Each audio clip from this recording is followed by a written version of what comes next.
We are live. This is Rich Lieberman, the Bay Area Media Pulse. We're live on YouTube. It is a Thursday, September the 11th, 2025. Amazing and just out and out. Can't believe it's been 24 years since September the 11th, 2001.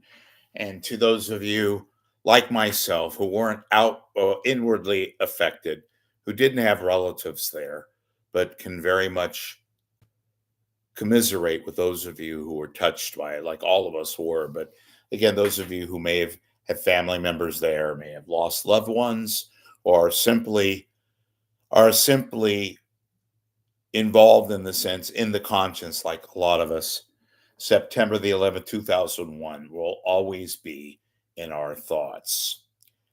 So today I'm going to talk about the events of September the 10th.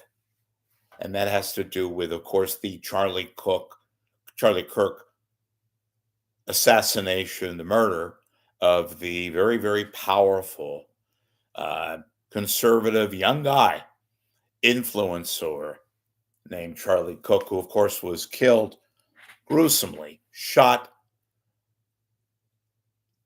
in the Utah college where he was speaking very shortly before an assassin's bullet killed him.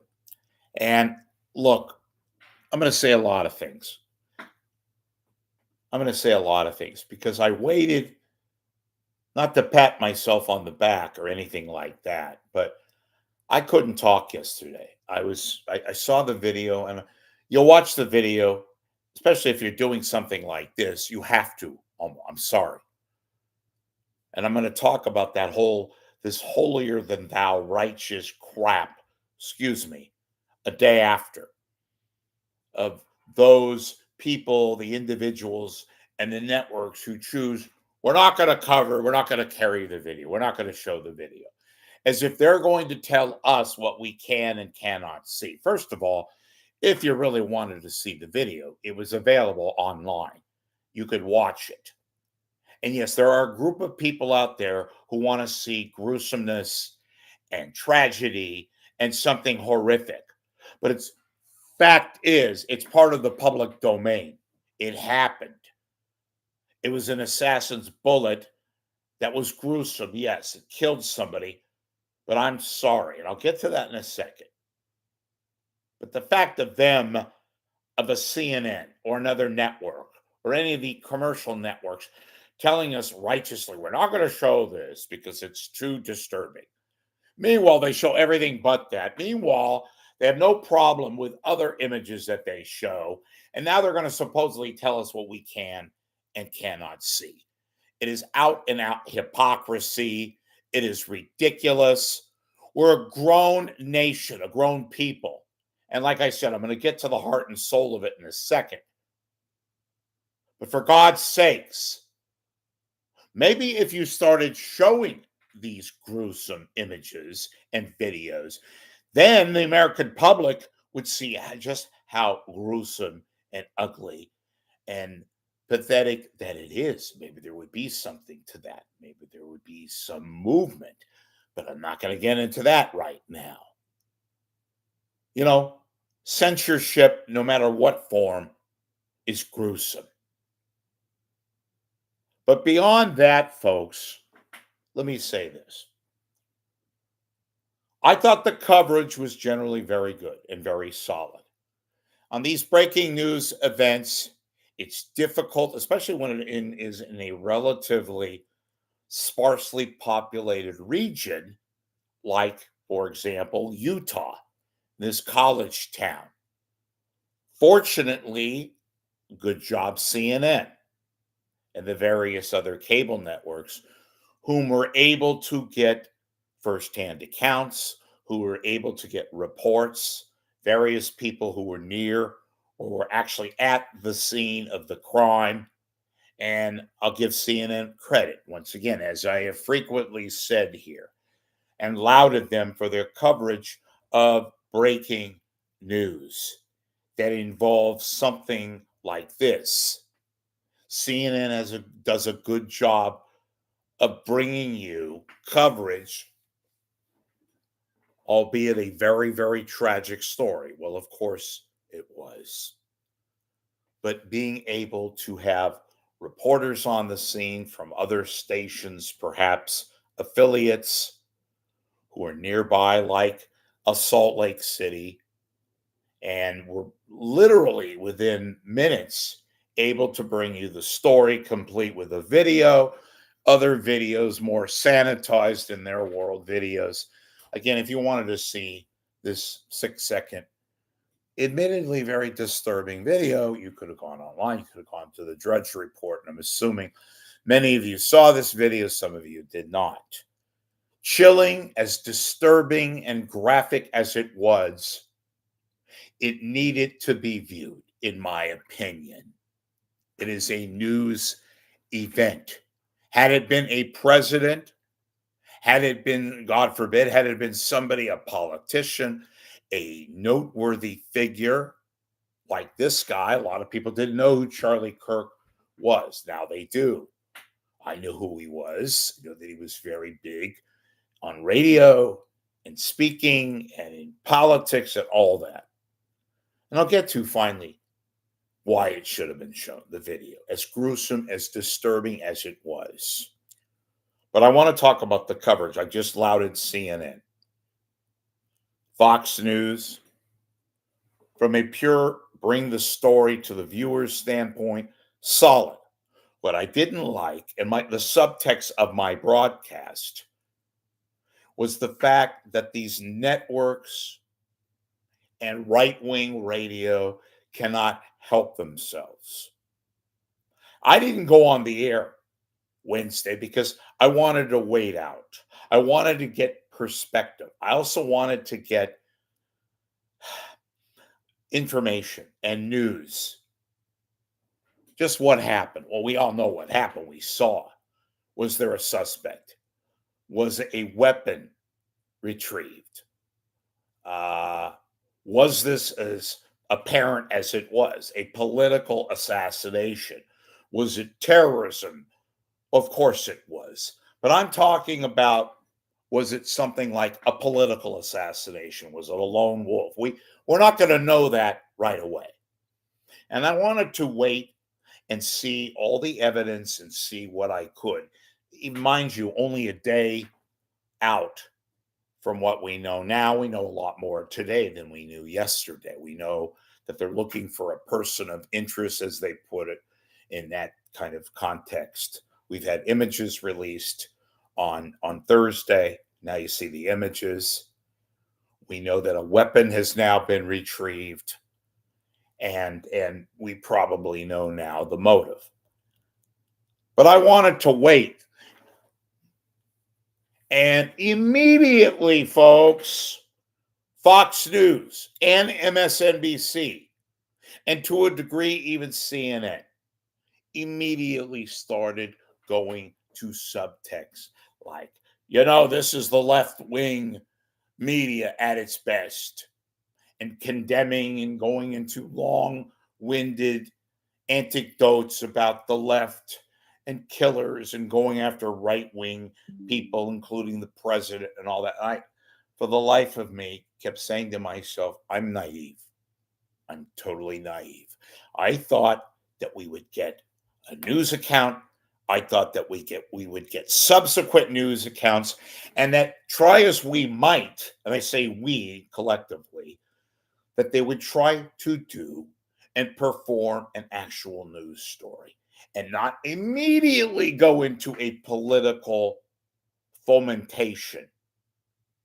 And immediately, like Sean Hannity did on his radio show, and Sean Hannity did on his television show on Fox, casting blame on a suspect, on a system, on a lunatic, as he put it, left-wing media. Immediately, the body hadn't even been taken out of the area in Utah.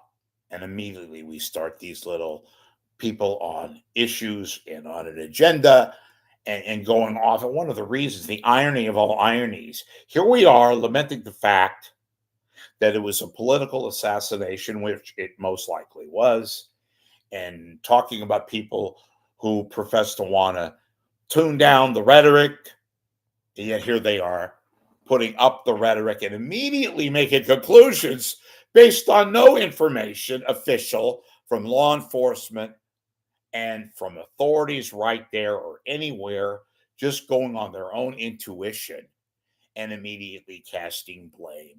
We don't even know who this person is. I mean, we can think logically and put two and two together. Of course we can. But this is real life, folks. This is not whodunit. We think we know, but we have to wait. We have to properly gauge perspective and know all the facts.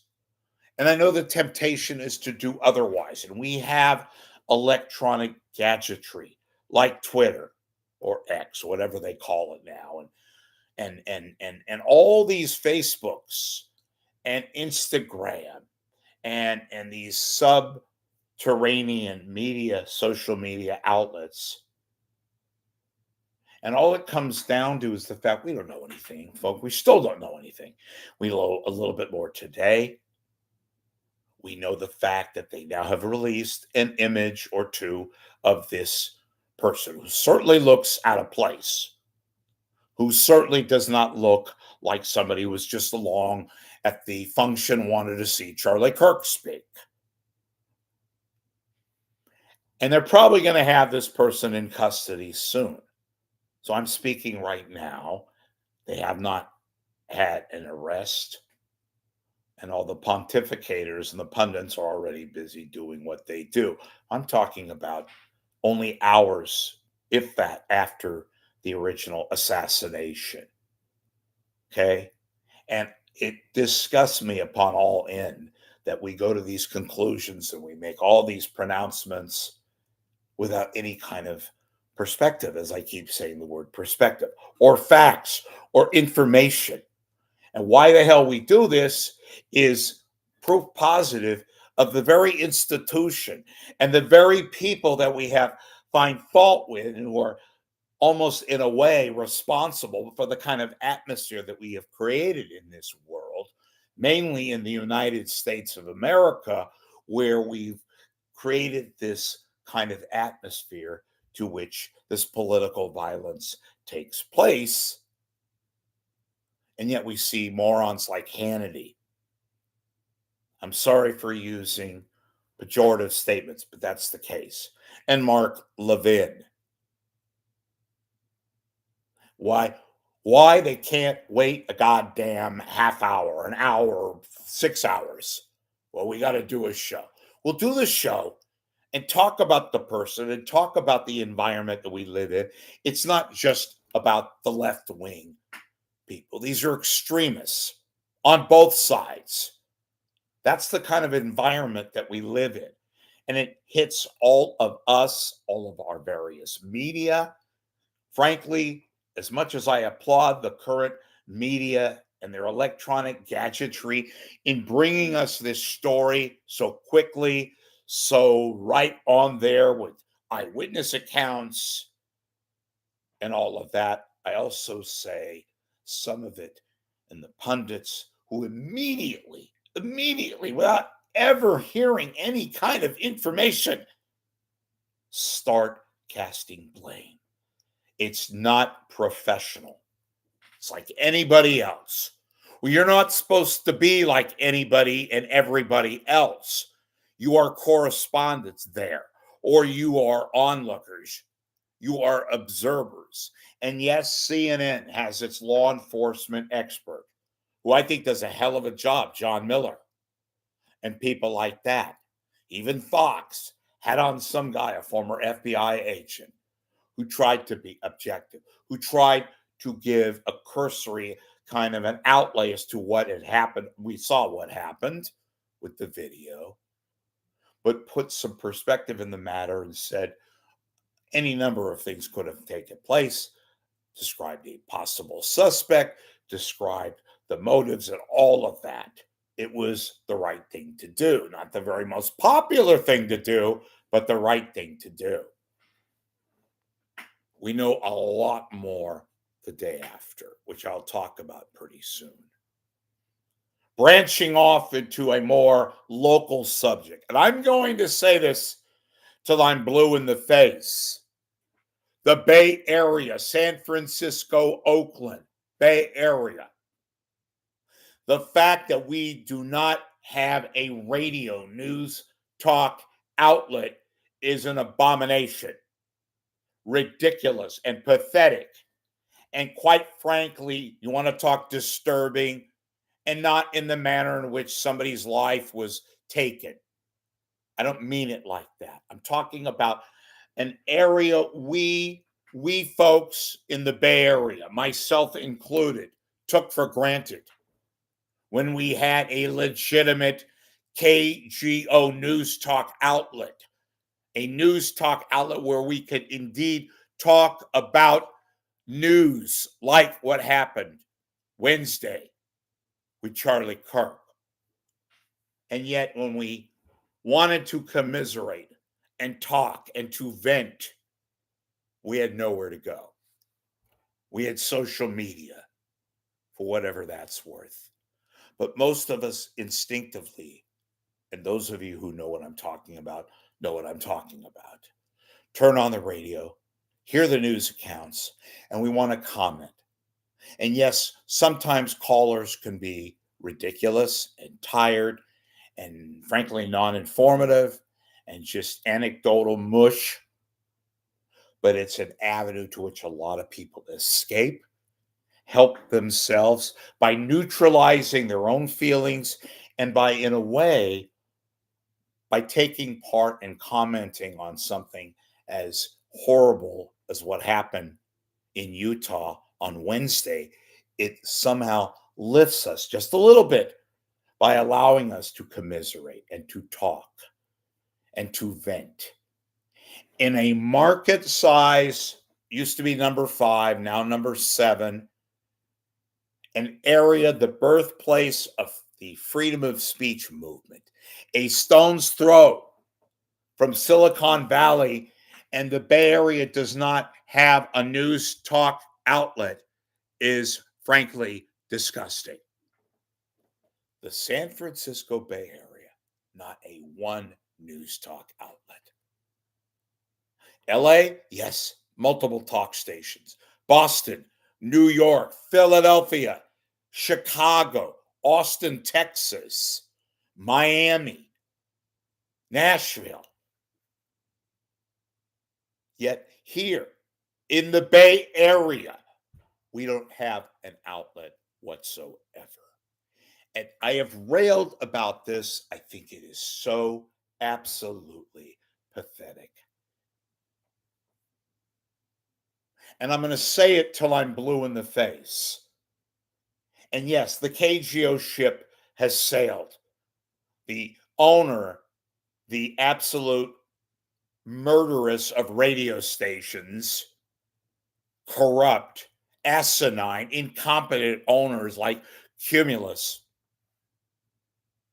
who took away one of the most valuable, one of the most absolutely incredible, magnificent, talk about a public service type of radio station like a KGO, who murdered KGO. Is if we had a real FCC, then the FCC would do its business and correct something that needs to be corrected. That's all I'm going to say. Now back to the video. I want to be quoted on this correctly because I think it's too important. We are adults, at least most of us are. And the gruesomeness and disturbing imagery that we saw via the internet on Wednesday needs to be showed. It needs to be showed. We're adults. Make a warning. Tell people, look, if you don't want to watch this, then turn your heads or don't watch it. That's the proper thing to do. Give us an option, but don't religiously, sanctimoniously tell us that you're not going to show the video because it's too disturbing. Let us make that decision. Maybe if America and its people saw something gruesome and disturbing as that was, which it is and was, maybe then would we have the feelings of taking action. And this is not about gun control. I don't mean it like that. I mean the fact that we're a free society. We deserve the right to see or not to see. Give us an option. I'm sick and tired of them putting saccharin and telling us what we can't see. We're adults. It was ugly. It was gruesome and all of that. And had I didn't want to see what I saw, and I've seen that, I would have turned away. I'm sure if you've served in a war, if you're a police officer, if you're a firefighter, if you're a first responder, and you've gone to the scene of an accident and seen somebody get killed by a trauma, I'm sure you've seen this and worse. My point is, it's out there. We are the people who own the airwaves. It's our airwaves. You serve us, still CNN and MSNBC and all the other networks, the commercial networks, who chose not to show us because it was disturbing. Let us be the judge of that. Let us say, you know what? And I understand your premise. It just stinks to high heaven. Your premise is we're not going to show the public because it's disturbing. Then put a little note. Tell us that. Cover your ass. Fine. You feel that you have to do that, then do it. But we are adults, and maybe, as I just said, I'm not saying this is the only reason why, but it's one of the reasons. That is our domain. It belongs to us. I get it. If you want to protect the family, you don't want the family. I bet you family will eventually know by whether or not on purpose or not on purpose. But you're dealing with the public. The public has a right to know. Kids, then you give them a time limit. You tell the families, we're not going to show this if you don't want to see it. But we are going to show it, and we're going to give you a 10-second warning, a whatever you want to call it. Which case, if you're a family, you don't want your kids to see this, which is perfectly understandable. That I get. Then you get the kids out of the living room or wherever you watch your television. Fine. Legit. But to say, with all this self-righteousness, we're not going to show it. Meanwhile, you're showing goddamn crashes and people's heads getting exploded in war scenes from Ukraine and Russia and giving us warnings. Folks, we're about to show you something that could be disturbing. Viewer discretion advised. Fine, then do that with this. Don't tell us what we already know. Or don't give us this kind of saccharine, oh, we're not going to show it because we believe that it's too disturbing. That's your opinion. It's ugly. It is disturbing. I saw it. And I watched it because I do a program like this. And I'm not, again, asking for any plaudits or pats on the back. It needs to be seen. It does. Maybe not the family of Charlie Kirk. That I get. But we are in a violent society. Just a couple of weeks ago, I was talking about the fact that is our culture these days. It's not just these days. It's in fact been happening now for years and decades. That's the world in which we live in. And while this was out of the ordinary, of course it was. It was a political assassination. It didn't involve a politician, but it involved somebody prominent, somebody out there, a leading conservative voice, a young guy who has a family, who has kids, who has a wife and all that. Look, it dominated the entire media world yesterday, not just the cable networks, but the over the air networks and the internet.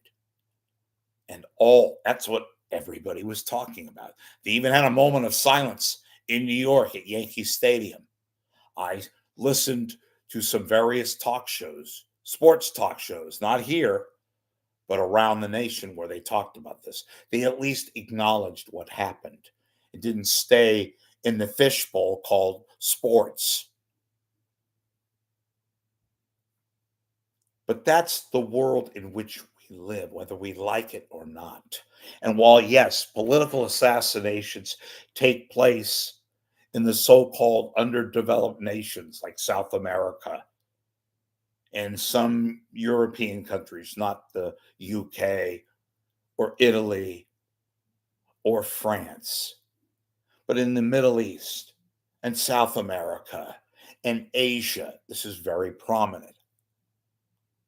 These assassinations have not only taken place, but they've happened more than once or twice.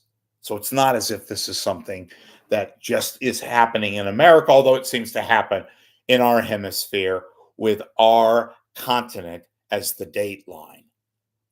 I'm not talking now about gun control. I'm not asking for laws. I'm talking about the fact that a news event, as disturbing as it was, as ugly and horrific as it was to view, you need to give an option to the viewers and let them make the decision. Cover yourselves, put out a disclaimer. Say we're warning you. So you got full warning, and you cover yourselves. And it's ugly, and it's bloody, and it was disturbing to watch. And I'm not glad I watched it multiple times. I watched it because it had to be seen. It's like those folks in the journalism profession when they were having more and more executions, by states. They select a few members of the media and ask them if you want to go take part and be a witness. Some do, some don't.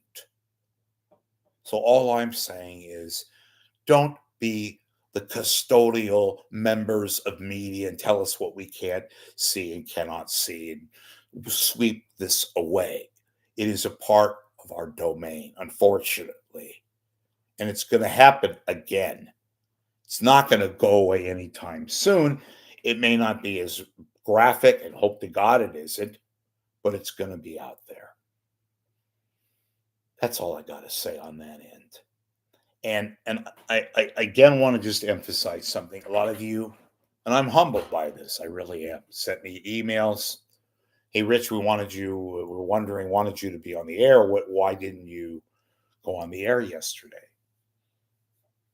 Well, I wanted to watch and see all the developments and all that. And I said to myself, what are you going to say when you go on the air? You can't add anything other than a perspective that you didn't have. So I said to myself, I'm going to wait. I'm not saying this to be holier than thou. I'm not being, egotistically pompous, like I stayed off the air. Therefore, mankind can appreciate that I stayed off the air. I stayed off the air. I thought about going on and acting as what once used to be a KGO pertinent, and that is for people, like I said, to vent and commiserate and talk about what had happened. But I didn't. I was just as fascinated and luridly curious as were some of you. These are the kind of images and the kind of news accounts that I shake my head sometimes and say to myself, this is what now we're over that edge. I had a relative tell me they think this is the beginning of a revolution, perhaps. That's a big, big word. So I'll just let you kind of take that in. A civil war. Well, I don't know if it's that. I think we're putting ourselves out to pasture. I am a great, great believer